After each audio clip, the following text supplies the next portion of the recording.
Amen. Merci Seigneur de ce qui nous parle en tant que communauté. Bonjour à tous, je suis content d'être avec vous ce matin.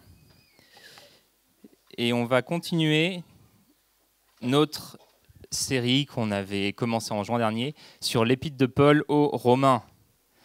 Je vais reprendre là où on s'en était arrêté en juin dernier. On avait vu Romains 1, versets 1 à 17, c'est la première session. Donc on peut mettre le PowerPoint. Voilà, l'épître de Paul aux Romains. Et la première diapo, c'était le résumé de la dernière fois. Hop. Est-ce que ça marche? Je l'ai allumé. Voilà. Donc ça, c'était le résumé de la dernière fois. Donc juste pour nous remettre un peu dans le bain avant d'attaquer la nouvelle section. La dernière fois, qu'est-ce qu'on avait vu? J'avais posé 3 questions. Pourquoi on a choisi d'étudier Romains?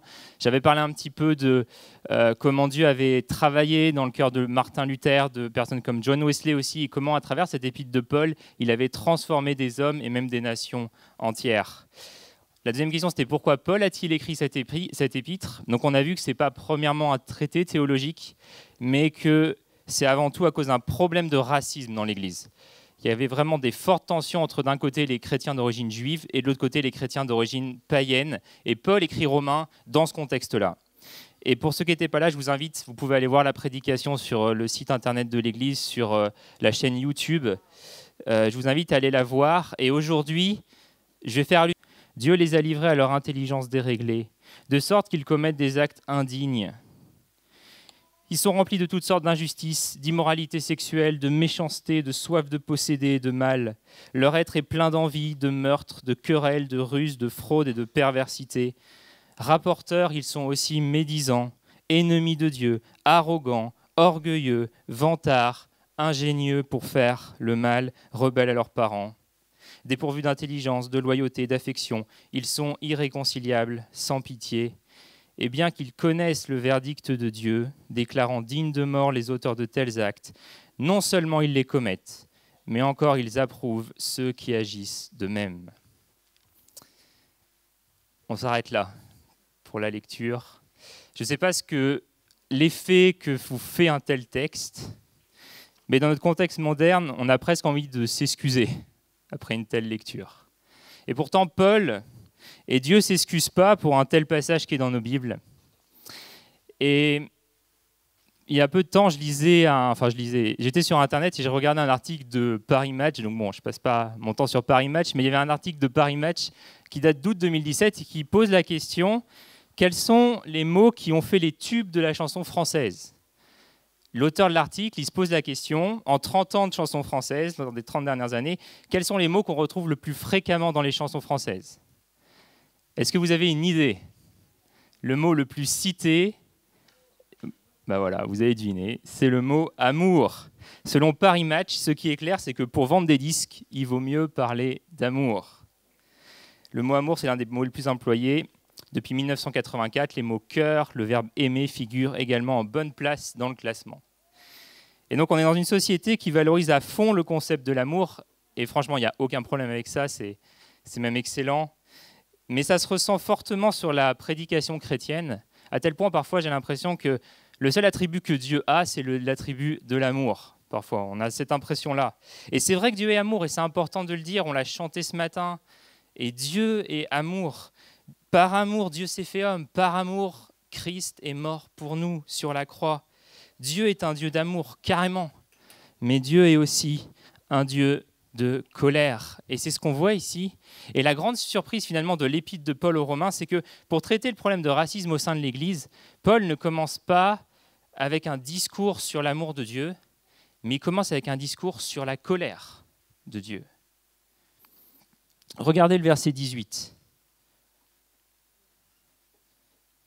Paul écrit « La colère de Dieu se révèle du ciel contre toute impiété et toute injustice des hommes, qui par leur injustice tiennent la vérité prisonnière, car ce qu'on peut connaître de Dieu est évident pour eux, puisque Dieu le leur a fait connaître. » Et ce verset en fait nous offre 2 vérités assez bouleversantes sur la colère de Dieu. La première, c'est que la colère de Dieu, elle est l'évidence de la colère de Dieu, et la deuxième, c'est les raisons de la colère de Dieu.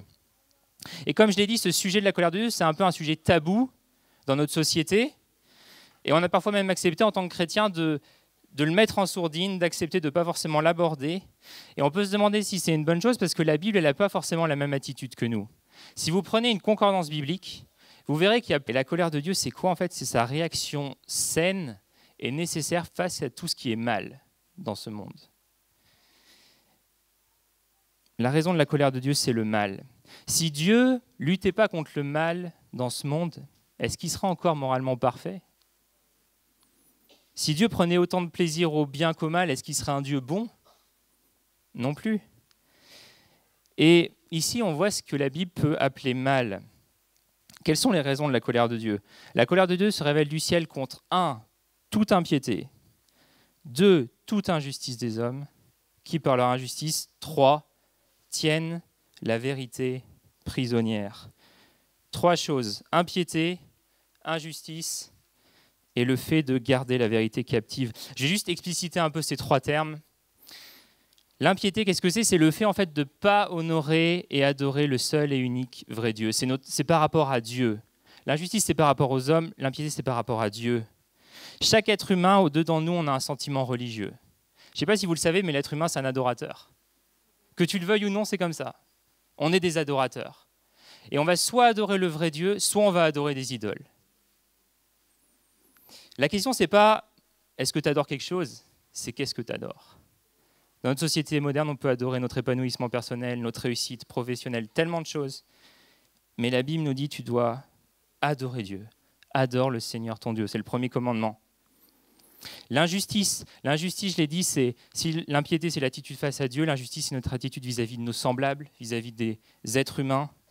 Et l'idée, c'est que l'impiété, en fait, mène inévitablement à l'injustice. Paul, il parle d'abord d'impiété, puis d'injustice. Il dit ta relation avec Dieu, elle est faussée, et bien ta relation avec les hommes et les femmes va l'être aussi, inévitablement. Et en plus de l'impiété et de l'injustice qui suscite cette colère de Dieu, il y a une circonstance aggravante pour l'humanité. C'est que les hommes retiennent la vérité captive ou prisonnière.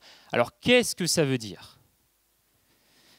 En fait, l'homme ne peut jamais dire « Ok, je tourne le dos à Dieu, je me sépare de lui et maintenant, je suis complètement débarrassé de lui. » Ça, c'est pas possible. Pourquoi? Parce que l'homme a été fait à l'image de Dieu. Et au fond de lui, il y a constamment dans son cœur le témoignage qu'il a été fait à cette image de Dieu et que quelque part, il est redevable à Dieu. Il ne pourra jamais complètement étouffer cette vérité-là.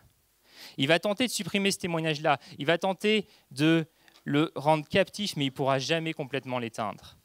Et en fait, dans les versets 19 à 32, Paul il va développer ce point en parlant justement de la condamnation des païens, c'est-à-dire des non-juifs, de ceux qui ne sont pas juifs, en parlant de leur folie, de la folie justement de l'impiété, de l'injustice et de la tentative d'étouffer la vérité. Ce que Paul dit dans ce texte même, c'est que même l'homme le plus débridé dans son péché, même l'homme le plus païen, entre guillemets, dans son comportement, il n'a pas besoin qu'on lui enseigne que Dieu ou qu'une divinité existe.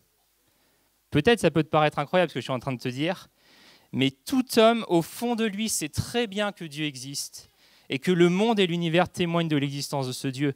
Regardez ce que Paul dit. Depuis la création du monde, les perfections invisibles de Dieu, sa puissance éternelle et sa divinité se voient dans ses œuvres quand on y réfléchit. Ce que Paul est en train de dire, c'est si tu y réfléchis juste un peu, juste 2 minutes, et que tu regardes un peu autour de toi, tu vas voir Dieu et son existence de partout. Le théologien Wayne Grudem, il écrit « Pour ceux qui ont des yeux pour voir et qui évaluent les preuves correctement, chaque feuille d'arbre, chaque brin d'herbe, chaque étoile dans le ciel, chaque partie de la création témoigne continuellement de l'existence de Dieu. La beauté d'un flocon de neige, la puissance majestueuse d'un orage, l'habileté d'une abeille, le goût rafraîchissant de l'eau froide, les aptitudes incroyables du cerveau humain. Toutes ces choses et des milliers d'autres aspects de la création ne peuvent tout simplement pas être venus à l'existence en dehors de l'activité d'un créateur tout-puissant et infiniment sage. » Vous savez, un jour, il y a Isaac Newton, grand scientifique, il était chrétien. Il est dans son laboratoire et il avait bossé à fond sur une maquette de l'univers. Il avait fait une super maquette de l'univers avec les différentes planètes, Et il avait travaillé avec par rapport à leur orbite, etc. Enfin, vraiment, c'était un truc génial pour l'époque. Et il y a un de ses amis scientifiques qui rentre dans la pièce, qui voit la maquette, qui fait « Waouh, mais qui c'est qui a fait ça ?» Et Newton, il fait « Bah, tu sais quoi, personne, grand coup de peau. » Et son pote le regarde, il fait « Mais arrête, sérieux Isaac, enfin, t'es pas sérieux, c'est pas possible. » Parce que ce gars n'était pas chrétien. Et Newton a utilisé ça pour le faire réagir, réfléchir. Face à une voiture neuve, on peut dire, ben, il y a quelqu'un qui avait une intention, qui a voulu créer ça, beaucoup plus que dire, c'est le résultat d'un hasard prodigieux, de millions, milliards d'années d'évolution complètement aléatoire qui a donné naissance à cette voiture. Il y a quelqu'un qui avait réfléchi à l'existence de cette voiture. Et ce monde, quand on le réfléchit, quand on l'imagine, quand on le pense, témoigne de l'existence de Dieu. Et l'homme, c'est ça au fond de lui. Il le sait. Mais le péché qui est dans le cœur de l'homme non régénéré fait en sorte de geler cette vérité dans son cœur. Fait en sorte en fait de la réduire, mais vraiment au silence par tous les moyens possibles. Et voilà pourquoi Paul dit, mais l'homme, il est inexcusable. Parce que tout en connaissant Dieu, il ne lui a pas donné la gloire qu'il méritait en tant que Dieu, il ne lui a pas montré de reconnaissance. Le problème, ce n'est pas que l'homme ne sait pas, mais c'est que l'homme ne veut pas savoir. J'ai un ami cette semaine qui me racontait cette histoire, je ne connaissais pas du tout, mais il m'a parlé de Jean-Paul Sartre. Il m'a dit qu'il connaissait un chrétien qui, en 1978, se promène dans les rues de Rome. Et quelle surprise pour lui, au café du coin, il tombe sur Jean-Paul Sartre, il le reconnaît. Donc là, ni une ni deux, il va le voir, il me dit « Ah, monsieur Sartre, content de vous rencontrer, est-ce que je peux m'asseoir avec vous, discuter, prendre un café ?» Donc Jean-Paul Sartre l'invite. Et pendant 2 heures, ils vont discuter. Ils vont parler philosophie, ils vont parler de l'Évangile. Et à la fin des 2 heures, le chrétien vraiment le confronte à l'Évangile. Et à la fin des 2 heures, voilà ce que Sartre a dit à cet homme. Il lui dit « Je ne peux pas revenir en arrière. Ça serait renier tout ce que j'ai écrit et la communauté de disciples que je me suis constituée. » C'est intéressant hein, parce qu'on aurait pu s'attendre à ce que Sartre il lui dise « Mais ton évangile, mais c'est tellement n'importe quoi, c'est des balivernes. » Mais ce n'est pas ça qui ressort de ses propos, c'est plutôt que c'est lui en fait qui choisit de ne pas répondre parce que l'accepter, ça aurait été perdre sa notoriété. Il a fait son choix. Et il y a des conséquences à ce refus d'admettre la vérité. C'est que l'homme s'égare et s'enfonce dans des raisonnements obscurs. Il pense sans Dieu, alors sa pensée devient dépourvue d'intelligence et elle s'obscurcit. L'homme sans Dieu va inventer ses propres théories, il va inventer ses propres systèmes de pensée et ensuite il va y croire. Et très souvent dans ces systèmes de pensée, ce qui est mis au centre, c'est lui ou c'est des animaux. Pour vous donner un exemple que j'ai relevé, l'agence de presse internationale a révélé qu'en Inde, les rats sont 5 fois plus nombreux que la population. Je ne sais pas si vous saviez ça. Plusieurs milliards de rats en Inde. Et donc pendant que l'Inde combat la famine dans beaucoup de ses États appauvris, les rats sont considérés comme sacrés et ils peuvent manger autant qu'ils le souhaitent dans les greniers du pays. Selon l'Institut des études socio-économiques de l'Inde, les scientifiques pensent que les pertes économiques à cause des rats en Inde sont égales à peu près 1 milliard de dollars chaque année et que 30% de la nourriture produite en Inde est mangée ou détruite par les rats. En Inde, les rats sont considérés comme sacrés. Il y a même un temple qui est dédié aux rats. C'est le temple de Karni Mata. Il est situé à Deshnok, au nord-ouest de l'Inde. Et les rats de Deshnok seraient la réincarnation des membres de la caste de Charan.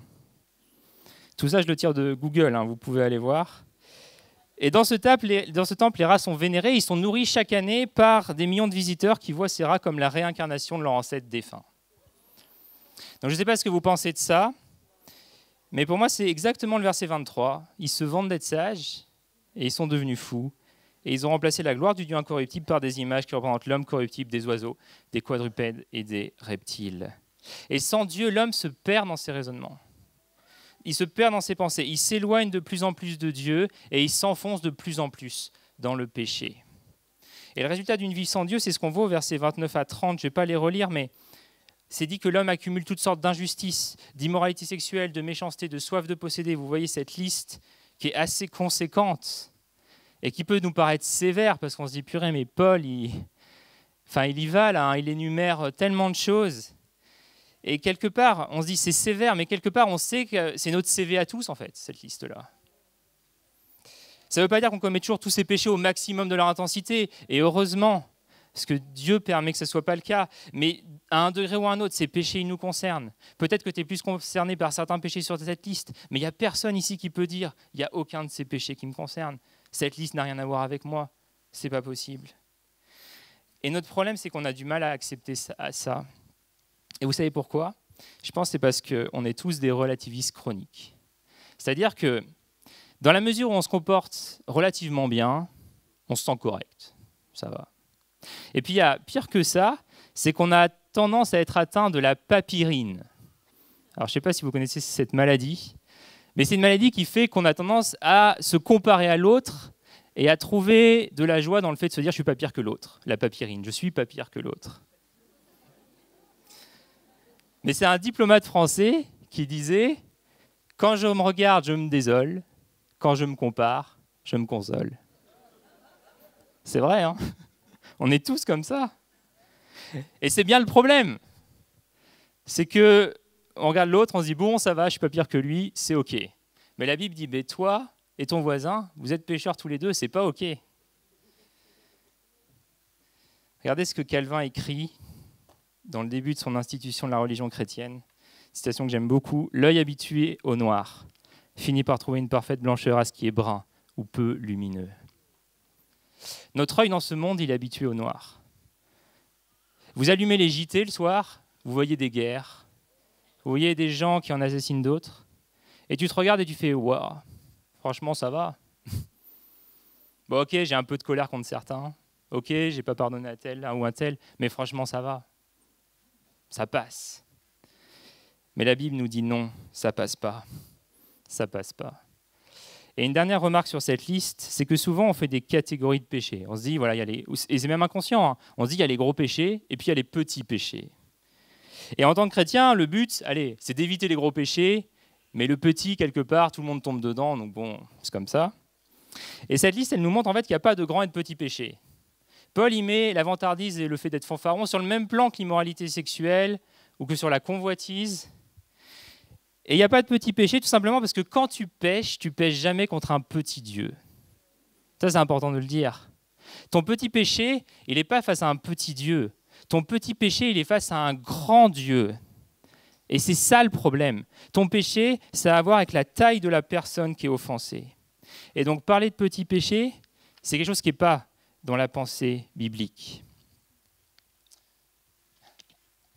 Je bois un coup et puis je vais continuer. Donc maintenant, si on se remet dans le contexte dans lequel Paul il écrit cette lettre, juste imaginez la réaction de ses premiers lecteurs dans l'église de Rome. Imaginez la réaction des Juifs, des chrétiens d'origine juive, à ce discours de Paul. Moi, je pense qu'ils devaient se dire « Ouais, Paul, franchement, trop bien. Vas-y, prêche !» Il y a enfin quelqu'un qui est en train de dire leur cas de vérité à ces vilains païens. Ils ont besoin d'entendre ça. Vas-y, Paul, envoie du lourd. Et Paul, le truc, c'est qu'il ne s'arrête pas en fait à Romains 1. Il continue, il se tourne vers les Juifs et c'est comme s'il leur dit « Ok, maintenant à votre tour ». Donc on va lire juste quelques versets à partir de Romains 2. Je ne vais pas tout lire et je vous encourage vraiment à lire ces passages chez vous, à les méditer. Je n'aurai pas le temps ce matin de tout lire, j'aurais voulu mais ce n'est pas possible. Je vais lire quelques versets de la section qui va de 2 versets 1 à 3 versets 8, où Paul va parler maintenant de la condamnation des Juifs. À partir de 2 versets 1, « Qui que tu sois homme, toi qui juges, tu es donc inexcusable. En effet, en jugeant les autres, tu te condamnes toi-même, puisque toi qui juges, tu agis comme eux. » Je vais passer à 2 versets 17. Vous pouvez me rejoindre à 2 versets 17. « Toi qui te donnes le nom de juif, tu te reposes sur la loi, tu places ta fierté dans ton Dieu, tu connais sa volonté, tu discernes ce qui est important, car tu es instruit par la loi. Tu es convaincu d'être le conducteur des aveugles, la lumière de ceux qui sont dans les ténèbres, l'éducateur des ignorants, le maître des enfants, parce que tu possèdes dans la loi l'expression de la connaissance et de la vérité. Toi donc qui enseignes les autres, tu ne t'enseignes pas toi-même. Toi qui prêches de ne pas voler, tu voles. Toi qui dis de ne pas commettre l'adultère, tu commets l'adultère. Toi qui as les idoles en horreur, tu pilles les temples. Toi qui places ta fierté dans la loi, tu déshonores Dieu en la transgressant. En effet, le nom de Dieu est blasphémé parmi les nations à cause de vous, comme cela est écrit. » Et la conclusion, 2 verset 28, « Le juif, ce n'est pas celui qui en a l'apparence, et la circoncision, ce n'est pas celle qui est visible dans le corps, mais le juif, c'est celui qui l'est intérieurement, et la circoncision, c'est celle du cœur, accomplie par l'Esprit et non par la loi écrite. La louange que reçoit ce juif ne vient pas des hommes, mais de Dieu. En résumé, dans cette section, ce que Paul est en train de dire à ses frères et sœurs de sang, juifs, il leur dit, vous, juifs, mes frères et sœurs de sang, vous êtes tout aussi condamnés que les païens. Vous êtes tout aussi coupables qu'eux devant Dieu. Et ça, c'est dur pour un juif d'avaler ça. Toi, Paul, tu es en train de me dire que moi, juif, je suis aussi condamné qu'un païen. Moi, juif, qui est la circoncision, nous qui sommes le peuple élu, qui avons reçu la loi, la Torah, les prophètes, les écrits, on est autant condamnés que les païens. Paul dit oui, exactement. Et Paul, il est même en train de leur dire que leur péché il est plus grave que celui des païens. Premier, et ils ont une plus grande responsabilité de lui obéir. Ça, c'est un principe biblique. À celui à qui on a beaucoup donné, il sera beaucoup demandé. Les Juifs ont beaucoup reçu. Avec un grand pouvoir, avec une grande connaissance, vient une grande responsabilité. Ceux qui n'ont pas reçu la loi vont être jugés sans la loi, c'est ce que Paul dit dans Romains, et ceux qui ont reçu la loi vont être jugés par la loi. Et les Juifs se reposent fièrement sur la loi, sur la circoncision, avec la ferme assurance que ça suffisait en fait, ça avait le pouvoir de les sauver. Et non seulement Paul il leur dit, mais ça c'est faux, et en plus il leur dit que leur arrogance culturelle, c'est la raison pour laquelle si peu de païens font attention au message de Dieu.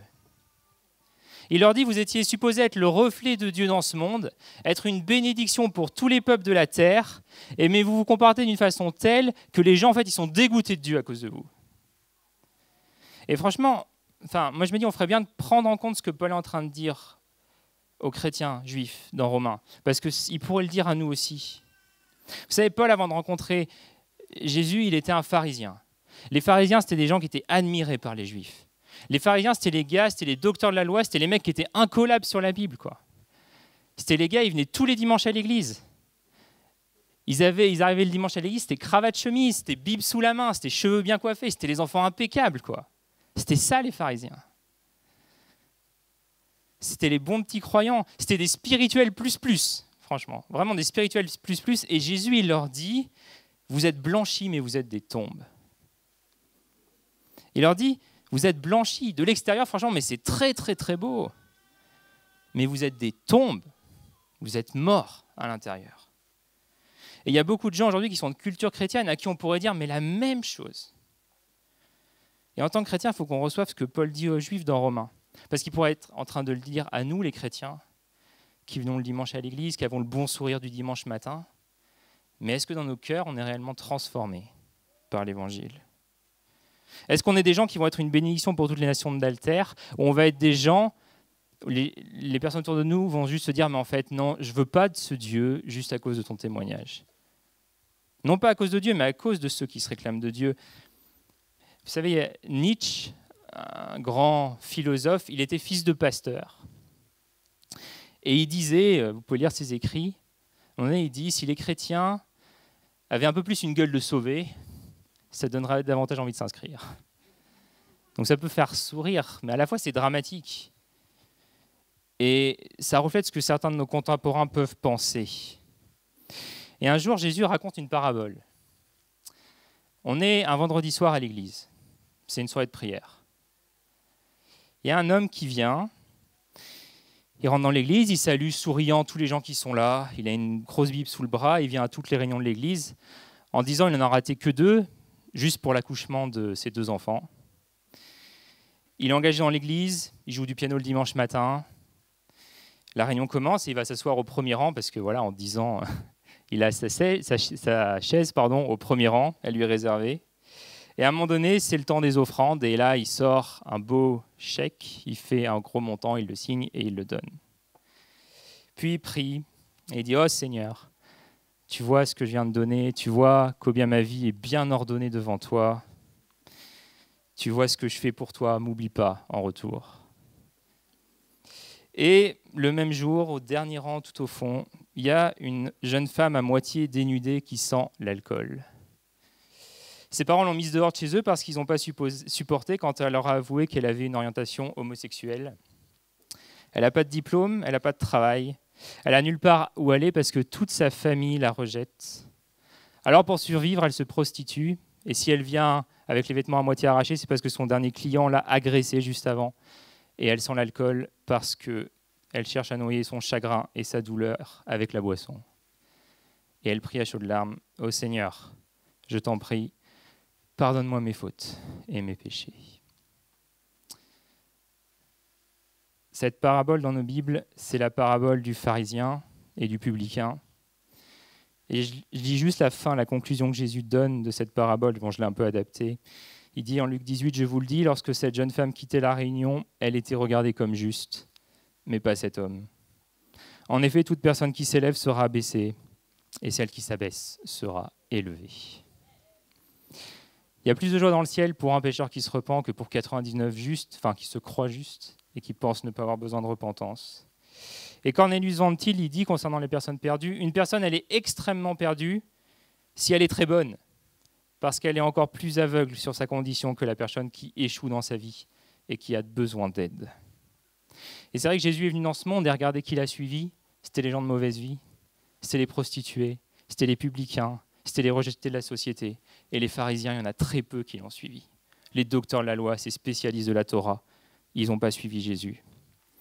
Et les amis, j'aimerais vraiment vous dire que l'enfer sera rempli de gens qui pensaient mériter le ciel, et le ciel sera rempli de gens qui savaient mériter l'enfer.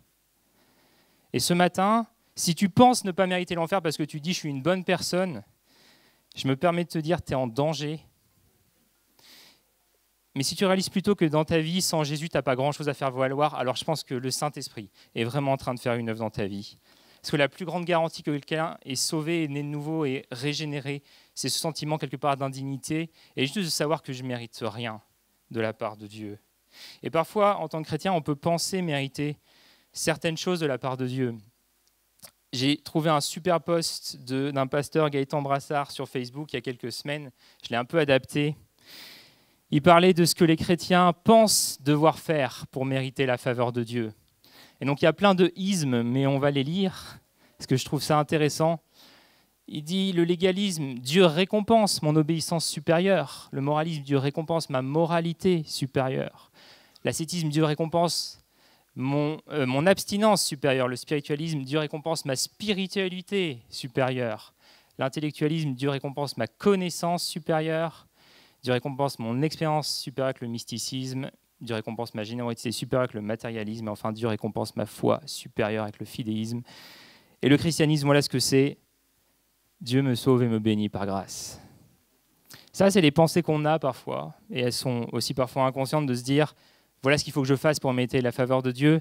Mais le christianisme, ça ne dépend pas de nos œuvres, de nos capacités, mais ça dépend de Dieu et de sa grâce et de sa bonté et de sa souveraineté. Et il y a une place pour l'obéissance dans le christianisme, mais en sachant l'acceptation que Dieu nous a fait au préalable. L'évangile, c'est j'obéis à Dieu car j'ai été accepté par Dieu. Donc, l'universalité du péché, pour terminer, Romains 3, versets 9 à 20. Paul termine avec ça, sa section. À partir du verset 9, je vais lire quelques versets. Que dire donc? Sommes-nous supérieurs aux autres? Pas du tout. En effet, nous avons déjà prouvé que juifs et non-juifs sont sous la domination du péché, comme cela est écrit. Il n'y a pas de juste, pas même un seul, aucun n'est intelligent, aucun ne cherche Dieu. Tous se sont détournés, ensemble ils se sont pervertis, il n'y en a aucun qui fasse le bien, pas même un seul. Leur gosier est une tombe ouverte, ils se servent de leur langue pour tromper, ils ont sur les lèvres un venin de vipère, leur bouche est pleine de malédiction et d'amertume, leurs pieds courent pour verser le sang, la destruction et le malheur marquent leur passage, ils ne connaissent pas le chemin de la paix, il n'y a aucune crainte de Dieu devant leurs yeux. Et je termine avec ce verset. Or, nous savons que tout ce que dit la loi, c'est à ceux qui vivent sous la loi qu'elle le dit, afin que toute bouche soit fermée, que le monde entier soit reconnu coupable devant Dieu. En effet, personne ne sera considéré comme juste devant lui sur la base des œuvres de la loi, puisque c'est par l'intermédiaire de la loi que vient la connaissance du péché. Paul y clôture cette section juste en enfonçant le clou une dernière fois, nous rendre clair en fait à tous qu'on a un clair et urgent besoin de salut. Il va citer 7 fois l'Ancien Testament, il cite toutes les parties de l'Ancien Testament, il cite la Torah, il cite les prophètes, il cite les psaumes, il cite la sagesse de Salomon, et pour dire que le témoignage en fait de toute l'Écriture, c'est que l'homme est pécheur et qu'il a besoin que Dieu intervienne pour le sauver. Le péché est universel, Paul utilise les mots tous ensemble. Et il utilise l'anatomie du corps humain. Vous l'avez remarqué, je pense qu'il parle de la gorge, il parle de la langue, il parle des lèvres, il parle de la bouche, des pieds, des yeux, comme pour dire qu'en fait, le péché, il entache toutes les parties de notre être. Il entache nos émotions, il entache notre volonté, il entache nos pensées. Le péché est partout et entache toutes les parties de notre être. Et Paul, il nous rappelle que l'Évangile, ce n'est pas juste un livre qu'on peut mettre au rayon psycho ou bien-être dans nos librairies. Ce n'est pas un livre qui nous dit, voilà, 7 clés pour une vie épanouie, 10 clés pour se frayer un chemin vers Dieu, mais c'est un livre qui nous appelle à comprendre les saintes exigences de Dieu et qu'on est pécheur devant lui, qu'on a besoin de salut. Chez Just Martin Lloyd-Jones, qui écrit sur ce passage dans son commentaire, il dit « Vous n'êtes pas chrétien à moins d'avoir été rendu sans voix. Comment savoir si vous êtes chrétien ou pas? C'est que vous arrêtez de parler. » Le problème avec le non-chrétien est qu'il continue de parler. Il passe du temps à parler de Dieu, à le critiquer, à disserter sur ce que Dieu devrait ou ne devrait pas faire. Mais vous ne commencez à devenir chrétien qu'à l'instant où votre bouche est fermée, que vous vous trouvez sans voix et que vous n'avez rien à dire. Et ce que Paul nous dit ici dans Romains, versets 1, 18 à 3, 20, c'est super important. Il nous dit que tout problème dans nos nations et en nous-mêmes, c'est à cause du péché. Il met le doigt sur le problème. Et il nous dit que la seule issue de secours pour nous, c'est de reconnaître ça. C'est reconnaître qu'on est pécheur et qu'on a besoin du salut de Dieu et qu'on n'a en fait aucun plaidoyer à faire valoir devant Dieu. Alors je vais conclure en disant que le contexte de ces 2 chapitres et demi, il est très spécifique, c'est vrai. Il y a ce problème de racisme dans l'Église. Mais je trouve qu'il est très pertinent pour nous aussi aujourd'hui. Parce qu'on vit en région parisienne dans des villes qui sont encore plus cosmopolites que la Rome du 1er siècle. Et donc on doit apprendre de la part de Paul qu'on ne bâtira jamais des églises multiculturelles ou multiethniques simplement en parlant de respect et de droits de l'homme. C'est le message de l'Évangile en fait, qui met en échec dans nos cœurs la tentation du racisme et du jugement. Et c'est pour ça que Paul donne ce message-là. L'Évangile, c'est le grand égalisateur. On ne peut pas être raciste parce que moi-même je suis pécheur et parce que je suis agenouillé devant la croix du Christ avec mon frère ou ma sœur, quelle que soit sa nationalité. Et je ne peux pas le regarder de haut. Et ce qui est important de dire aussi, c'est que Paul ne termine pas son épître en Romains 3, verset 20. Il y a encore 13 chapitres derrière ce passage. Paul, il ne fait pas du péché le centre de l'épître aux Romains, il ne fait pas du péché la fin de l'épître aux Romains, mais il le place au début, tout simplement parce que le message central de Romains et de l'Écriture, ce n'est pas le péché, ce n'est pas la culpabilité, mais c'est la patience de Dieu et son pardon et sa grâce. La spiritualité chrétienne, ce n'est pas une spiritualité de la faute ou de la culpabilité, mais c'est une spiritualité de l'aveu, de la confession, qui présente une dimension libératrice. Et donc l'arrière-plan de tout ce texte, c'est vraiment la grâce de Dieu. Mais ce matin, j'aimerais terminer en t'interpellant sur cette question du péché. Et juste te demander, si tu te dis chrétien ce matin, quand est-ce que tu as dit non pour la dernière fois au péché? Quand est-ce que tu as dit non pour la dernière fois au péché? J'étais jeune chrétien, je me rappelle, j'avais quelques années de conversion, et j'étais tout enthousiaste, tout feu, tout flamme, et je disais à tous ceux qui voulaient bien l'entendre, voilà, que j'étais chrétien, que j'avais une nouvelle relation avec Jésus. Et je me rappelle avoir entendu au groupe d'étudiants où j'étais, on écoutait une prédication de Paul Washer, et ce qu'il avait dit ce soir-là m'avait mis KO, comme si j'avais reçu un uppercut. Il disait, toi qui te dis être chrétien, qui dis avoir une nouvelle relation avec Jésus, une relation plus étroite, plus intime avec lui, ok, j'entends ça, maintenant je te pose une question. Est-ce que tu as une nouvelle relation avec le péché, une relation moins intime et moins étroite avec le péché? Moi, ça m'avait mis KO parce que j'avais compris qu'une nouvelle relation avec Jésus, ça implique une nouvelle relation avec le péché. Et une caractéristique de notre société moderne, c'est son ultra-tolérance. Et je crois que ça influe, ça joue sur nous chrétiens. Et ça joue un rôle dans le fait qu'on a tendance à avoir une certaine tolérance vis-à-vis de notre péché. On a tendance à être assez conciliant avec nos désirs. Là où la Bible nous dit, vous n'avez pas encore résisté jusqu'à la mort dans votre lutte contre le péché. Parce que la Bible, elle emploie cette image de la lutte. La lutte, c'était le sport par excellence dans le monde gréco-romain. Et c'est ce sport-là que Paul utilise pour indiquer ce à quoi devrait ressembler notre lutte face au péché. Une lutte, un combat. Je termine avec cette citation de Thomas à Kempis. « Qu'est-ce qui vous fatigue et vous trouble, si ce n'est les doux murmures du péché avec lequel vous êtes si conciliant ? Qui a un plus rude combat à soutenir que celui qui travaille à se vaincre, C'est là ce qui devrait nous occuper continuellement. Combattre contre nous-mêmes, devenir chaque jour plus fort contre nous, chaque jour faire quelques progrès dans le bien. Et j'ai déjà hâte d'aborder la suite de Romains avec vous parce que Paul en fait nous explique comment faire ça concrètement, comment mettre à mort le péché, comment faire mourir le péché en nous. Mais déjà maintenant, il nous invite à cette attitude de lutte, de rejet, juste de dire non au péché. Et ma prière, c'est ça ce matin, c'est aussi que Dieu réveille notre volonté, affermisse notre volonté dans notre lutte face au péché. Et je vais terminer avec juste un temps de silence, comme on a fait avec le temps de Sainte Seine. Et je te pose juste une question. Tu peux réfléchir sur tout ce qu'on a vu ce matin, sur ces paroles de Paul. Ma question, ça serait juste, qu'est-ce que ça veut dire pour toi, là maintenant, dans ta situation, de dire non au péché? Qu'est-ce que le Saint-Esprit te montre?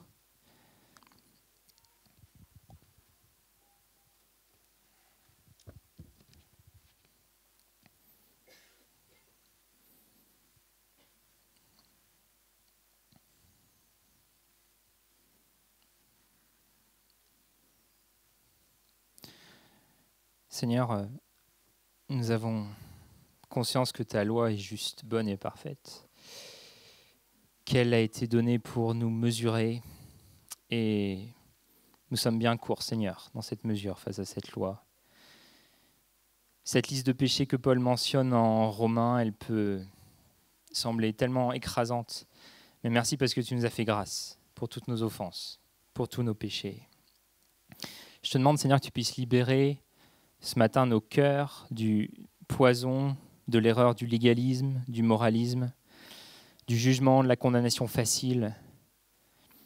Seigneur, je te prie qu'ici à Clamart, tu puisses bâtir une église qui soit multiethnique, qui soit multiraciale, qui soit belle, qui soit soudée. Seigneur, agis dans nos cœurs, affermis notre volonté qui est bien chancelante, qui est bien faible face au péché, Seigneur. Je t'en supplie, aide-nous. Aide mes frères et sœurs dans leur combat, dans nos difficultés. Seigneur, fortifie-nous que, à travers cette section de l'Épître aux Romains, tu puisses guérir, restaurer, rétablir, faire grandir dans la sanctification, dans la marche chrétienne, ceux qui sont fatigués et qui ont besoin, Seigneur, d'encouragement, d'être reboostés dans leur marche chrétienne, Seigneur. Agis dans nos cœurs à travers ce message maintenant. Et aussi durant toute cette semaine, Saint-Esprit, continue de nous garder en toi et nous permettre de ressasser ces choses. Et parle-nous à travers ces choses pour ta gloire. Et au nom de Jésus, Amen. Amen.